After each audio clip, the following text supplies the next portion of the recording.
What up, world? I saw Need for Speed. It stars Aaron Paul, Dominic Cooper, um, Imogen Poots, the chick from That Awkward Moment, Ramon Rodriguez, Michael Keaton, Kid Cudi, and it's directed by Scott Wall. I think is how you pronounce his name. Waugh. My enunciation is completely fucked up. Do y'all want to know how everyone will know that it's directed by this dude? Because he also directed Act of Valor. And do you know how a motherfucker knows he directed Act of Valor? Because there's one part in this movie where you clearly see, like the motherfucking movie pauses on an Act of Valor DVD just for a split second. It's not no blink and you'll miss it type shit because it punches you in the face. But you got Aaron Paul. He is one of the best racers in one of the best street racers in his region. Dominic Cooper is a professional racer. They mentioned Indy. I'm assuming he raced in the Indy 500. Ramon Rodriguez, Kid Cudi, along with a dude who looks like Justin Bieber and another dude who looks like Bruno Mars. They make his garage, his pit crew, if you will.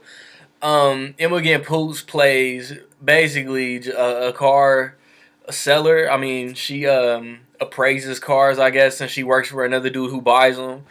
And Michael Keaton. Michael Keaton is like a mysterious race car guy. He has like a web show, and he's familiar with every racer that has a main role in this movie.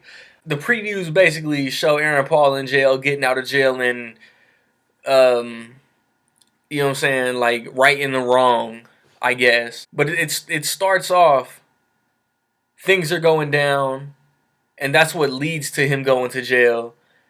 And then a majority of the movie is about him trying to get to a race.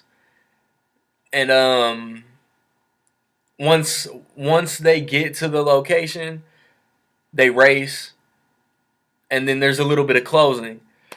Um, like I was like Dominic Cooper, Kid Cudi, Imogen Poots, Aaron Paul. I would say at a different point in the movie, each one of them I think tries too hard to come off. You know what I'm saying? They overact a little bit, or like the dialogue just doesn't work, and they just try to work with what they have. Like Kid Cudi is meant to be the comic relief in this movie, and I just it didn't hit me like it should have.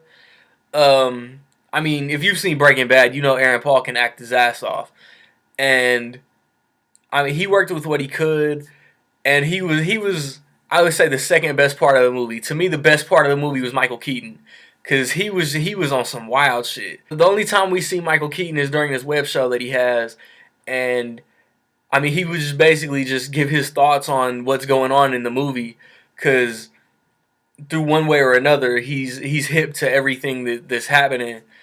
Um, Overall, to me, the sequence in Detroit is is the best part of the movie, and it's a racing movie, and they they shout out Indiana basically, and you know being from Indiana, I dig that. It takes a while to get going. The movie takes a while to get into motion.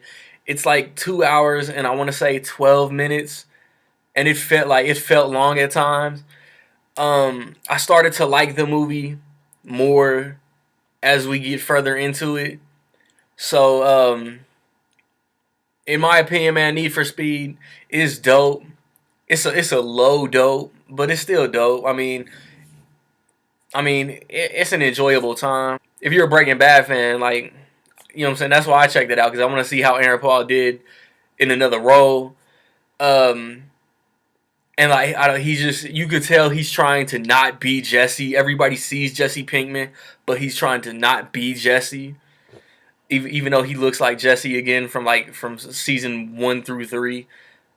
Um, if you saw Need for Speed, man, what did you think of Need for Speed? And I want to know, what is your favorite movie based on a video game? A Resident Evil movie, a Tomb Raider movie, a Mortal Kombat movie, Super Mario Brothers. Holla at me, man. Let me know. Peace.